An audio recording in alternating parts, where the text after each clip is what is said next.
जो इस देश के संविधान के साथ, इस देश के लोकतंत्र के साथ खिलवाड़ कर रहे हैं। इनको बुर्का चाहिए, फर्जी वोट डलवाएंगे लेकिन चेहरा नहीं दिखवाएंगे।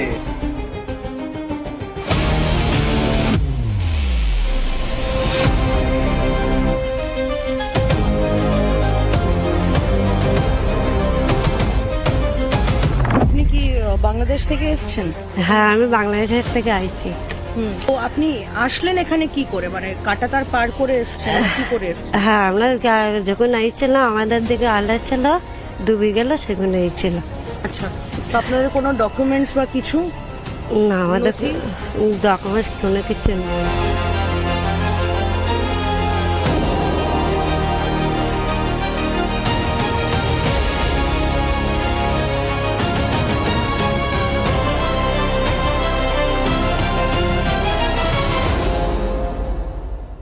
क्या देश में अभी एसआईआर या फिर एनआरसी और इसके बाद यूसीसी आने वाला है? क्या इसकी तैयारी हो रही है? क्या यही वजह है कि वोट बैंक की राजनीति करने वालों की नींद उड़ी हुई है, बेचैनी बढ़ी हुई है, इतने गुस्से में है कि बिना तथ्यों के कुछ भी बोल रहे हैं? जब कोई फैक्ट्स के बारे में पूछे तो भड़क जा रहे हैं।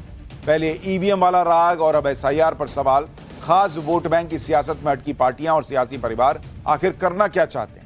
कुछ पॉलिटिकल एनालिस्ट कहते हैं कि वोट चोरी और एसआईआर पर सवाल उठाकर असल में राहुल गांधी या कहें रॉयल गांधी फैमिली एक तीर से दो निशाने लगा रही। एक ये कि बिहार में हो रहे इलेक्शन और आने वाले यूपी बंगाल चुनाव से पहले हरियाणा, महाराष्ट्र वगैरह की हार पर पाबंद लगाया जा सके, और दूसरा ये कि बिहार में चुनाव हारे तो ठीकरा चुनाव आयोग और वोट चोरी पर फोड़ देंगे। ऐसी तमाम सियासी पैतरेबाजियों से अलग देश के 12 राज्यों में एसआईआर की शुरुआत चुनाव आयोग ने कर दी। एसआईआर ने एक खास वोट बैंक की राजनीति करने वाली पार्टियों को कितना बेचैन कर दिया है, इसका अंदाजा इस बात से लगाइए कि कांग्रेस सांसद प्रियंका वाड्रा मुख्य चुनाव आयुक्त ज्ञानेश कुमार का नाम लेकर सरेआम मंच से कह रही हैं कि अगर आप सोचते हैं कि अच्छे से रिटायरमेंट ले पाओगे तो ऐसा होने नहीं वाला है। इसका मतलब क्या है और इसे किस तरह से देखना चाहिए, आज की एक्स्ट्रा क्लास में इसी पर बात होगी। एसआईआर से इतनी बौखलाहट, इतनी बेचैनी, इतनी तिलमिलाहट खास वोट बैंक की सियासत करने वाली कथित लिबरल पार्टियों और उनसे जुड़े रॉयल परिवारों के अंदर क्यों है? क्या इसका अंदाजा हो गया है कि फर्जी वोटिंग वाला रास्ता अगर चुनाव आयोग ने बंद कर दिया तो बंगाल में या दूसरे चुनावों में बहुतों को बहुत दिक्कत हो सकती है, चाहे वो बंगाल हो, यूपी हो? और क्या 2029 में मोदी की वापसी भी हो जाएगी? पहले ये रिपोर्ट देखिए। राजनीति के रंगमंच पर एक पर्दा गिरा तो दूसरा उठा, एक दृश्य खत्म हुआ तो दूसरा चढ़ा, लेकिन जो विषय है वो गंभीर है। आखिर क्यों चुनावी लहर में एसआईआर को लेकर कुछ दलों, कुछ चेहरों, कुछ सियासतदानों के रंग उड़े हुए हैं? क्यों एसआईआर को कोई इनडायरेक्ट एनआरसी कह रहा है तो कोई कह रहा है इसके बाद तो यूसीसी यानी यूनिफॉर्म सिविल कोड का आना तय है। बंगाल में ममता दीदी नाराज है, तमिलनाडु से स्टालिन सुप्रीम कोर्ट पहुंचे हैं, राहुल गांधी वोट चोरी वाला नैरेटिव कर रहे हैं, अखिलेश तेजस्वी एसआईआर को मुसलमानों के खिलाफ साजिश बता रहे हैं। देखने के बाद, डेटा देखने के बाद मेरी सोच है कि वही मध्य प्रदेश में हुआ है, वही महाराष्ट्र में हुआ है, वही छत्तीसगढ़ में हुआ है, और ये बीजेपी और इलेक्शन कमीशन का सिस्टम है। और हमारे पास और भी सबूत है और वो आस्ते आस्ते हमको दिखाएंगे, बट मेन मुद्दा वोट चोरी का है और एसआईआर उसको आप कवर अप करने का है और इंस्टीट्यूशनलाइज करने का सिस्टम। तो जमीनी हकीकत आखिर है क्या? क्यों एसआईआर के मुद्दे पर चुनाव आयोग को एक विलेन के तौर पर विपक्षी पार्टियां देख और दिखा रही हैं? बंगाल से लेकर गुवाहाटी और मध्य प्रदेश से लेकर मुंबई तक की मुस्लिम बस्तियों में भी क्या एसआईआर को लेकर वही सवाल हैं जो विपक्ष के हैं, या वहां ध्वनि कुछ अलग है? या समझने की कोशिश करेंगे घुसपैठ की जमीनी हकीकत और दावों के बीच। वोटर लिस्ट को दुरुस्त करने के चुनाव आयोग के एसआईआर पर सबसे ज्यादा गुस्से में हैं बंगाल की मुख्यमंत्री ममता बनर्जी। पिछले दिनों कोलकाता की सड़कों पर एक विशाल मार्च में ममता दीदी ने चुनाव आयुक्त से लेकर पीएम मोदी पर कटाक्ष किया था। और अपने को पास से 1000 टन छुपाया तो हम क्या बोलेगा? चोरी किया? चोर को जवाब देना बोलो। अगर तुम जनता का पास से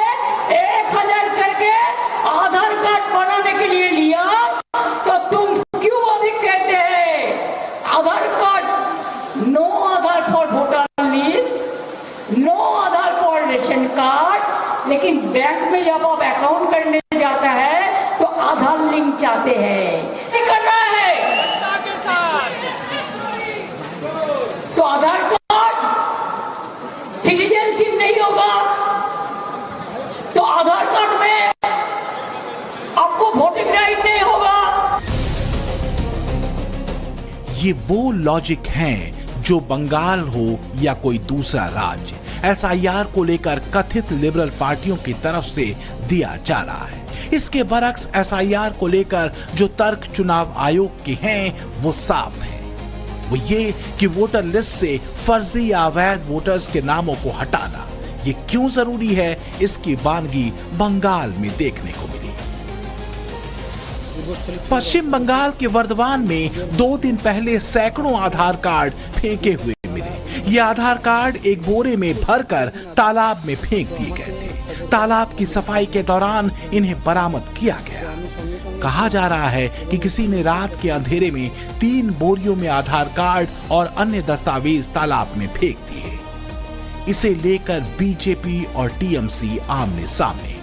बीजेपी ने इसे एसआईआर के डर से फेंके गए फर्जी कार्ड बताया, जबकि टीएमसी नकली बताकर फेंके जाने की बात कह रही है।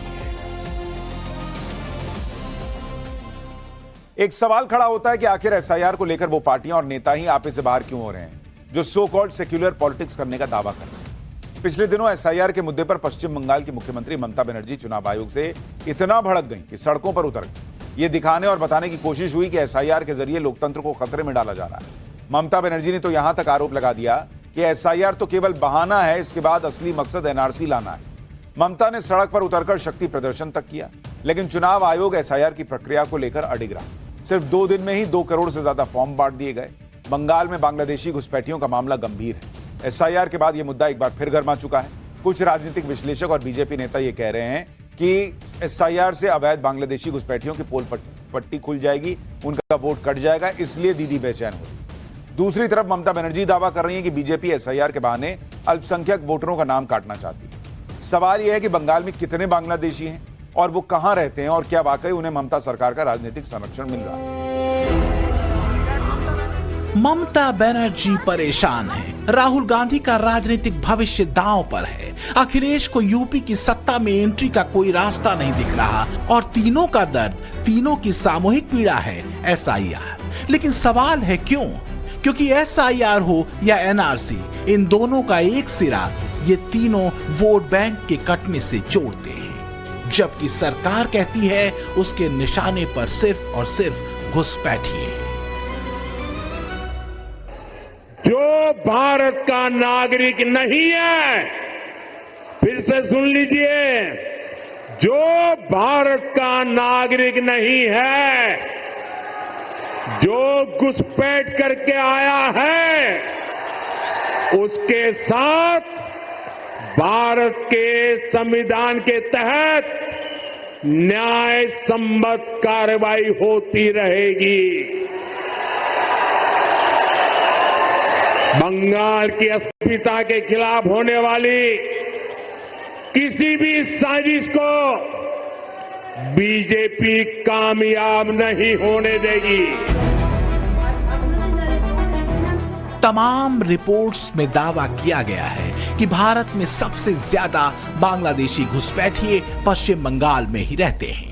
बीजेपी आरोप लगाती रही है कि ममता बनर्जी इन अवैध बांग्लादेशियों को वोट बैंक के रूप में इस्तेमाल करती रही हैं और इसलिए वो नहीं चाहती कि एसआईआर की प्रक्रिया बंगाल में पूरी हो। दूसरी तरफ दीदी दावा करती हैं कि बीजेपी एसआईआर के बहाने अल्पसंख्यक वोटरों का नाम काटना चाहती है। सवाल यह है कि बंगाल में कितने बांग्लादेशी हैं और वो कहां रहते हैं और क्या वाकई उन्हें ममता सरकार का राजनीतिक संरक्षण मिल रहा है। Times now Navbharat reporter Kolkata के करीब न्यू टाउन इलाके में पहुंची, जो कोलकाता से करीब 15 किलोमीटर के फासले पर है, और यहां मिली अवैध रूप से रह रहे बांग्लादेशियों की एक बस्ती। আপনি কি বাংলাদেশ থেকে এসেছেন? হ্যাঁ, আমি বাংলাদেশের থেকে আইছি। তো আপনি আসলেন এখানে কি করে, মানে কাটাতার পার করে এসেছেন, কি করে এসেছেন? হ্যাঁ, আমরা যখন আইছিলাম আমাদের দিকে আলা ছিল, ডুবে গেল সেগুলো এই ছিল। আচ্ছা, তো আপনাদের কোনো ডকুমেন্টস বা কিছু? না, আমাদের ডকুমেন্টস কোনো কিছু নেই। এখানে ভারতের আধার কার্ড বা হচ্ছে ভোটার আইডি কিছু আছে আপনাদের? আমার ভোটার কার্ড নেই। আর আধার কার্ড? আধার কার্ড তো আছে, বাচ্চা স্কুলে ভর্তি করার জন্য। হ্যাঁ, বাচ্চা সরকারি স্কুলে পড়ে, তার ছেলে জন্ম সার্টিফিকেট আছে এখানে, তাছাড়া কিছু। আপনাদের তো কোনো নথি ছিল না, তো আধার কার্ড হলো কি করে? হ্যাঁ, মানার আধার কার্ড করে দিল স্কুল থেকে। ওরা করে দিয়ে? हाँ, स्कूल तक माना कर दिलो। तो क्या समझना मुश्किल है कि आखिर एसआईआर और आधार कार्ड को वोटर लिस्ट के लिए मान्य दस्तावेज न मानने के चुनाव आयोग के फैसले से ममता दीदी को दिक्कत क्यों है? तो क्या मुद्दा दरअसल मुस्लिम वोटर्स का नाम कटना नहीं है, बल्कि एसआईआर के जरिए उन फर्जी वोटर्स या घुसपैठियों को बाहर करने का है जो धीरे धीरे कथित सेकुलर पार्टियों के कोर वोटर्स बनकर देश के लोकतंत्र को नुकसान पहुंचा रहे हैं? बात सिर्फ बंगाल की नहीं, बल्कि बिहार, यूपी और देश के दूसरे राज्यों की भी है। मुझे बताओ, इस सीमांचल से घुसपैठिए को निकालना चाहिए या नहीं निकालना चाहिए? जोर से बोलो, घुसपैठिए को निकालना चाहिए या नहीं निकालना चाहिए? ये अभी राहुल बाबा और लालू का बेटा घुसपैठिया बचाओ यात्रा लेकर निकले थे।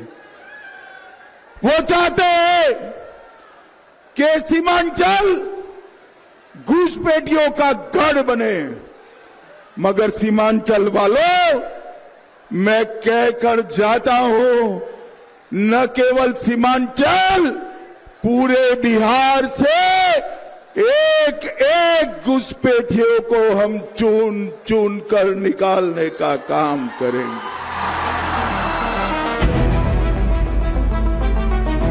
तो घुसपैठियों के नाम पर इतनी रक्षात्मक या फिर आक्रामक क्यों हो जाती हैं कथित लिबरल पार्टियां? क्यों वो चेहरे जो खास वोट बैंक की सियासत करते हैं बेचैन हो उठते हैं?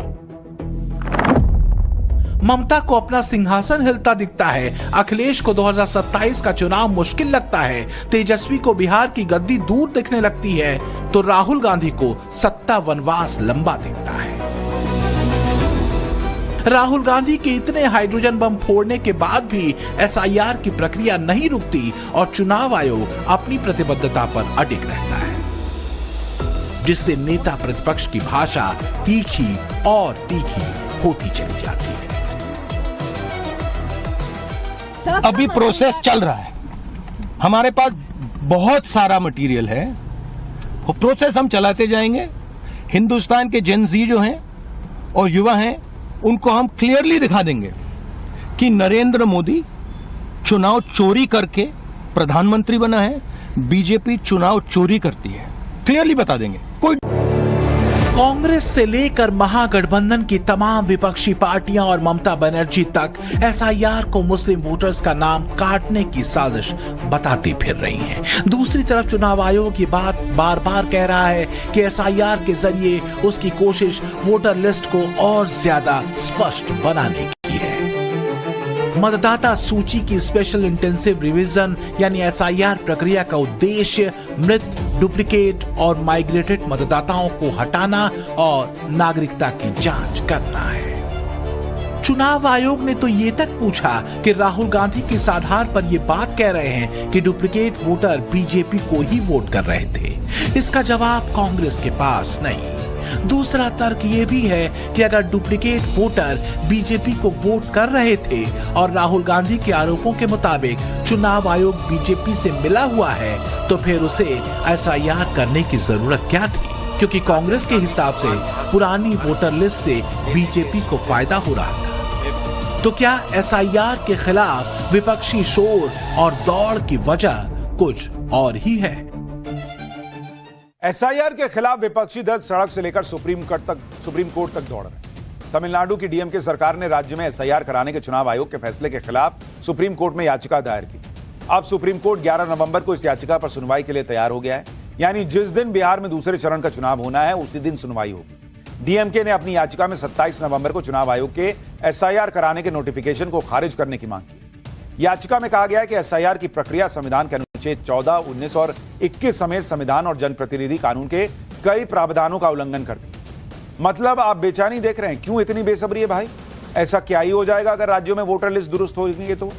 बिहार का उदाहरण सबके सामने है। एसआईआर के बाद बिहार के पहले फेज के चुनाव में बम्पर वोटिंग हुई। बिहार के वोटर्स ने पुराने सारे रिकॉर्ड ध्वस्त करते हुए 64% से ज्यादा मतदान किया। इस बार पिछले बिहार इलेक्शन में पिछले चुनावों की तुलना में 56 लाख ज्यादा वोट पड़े।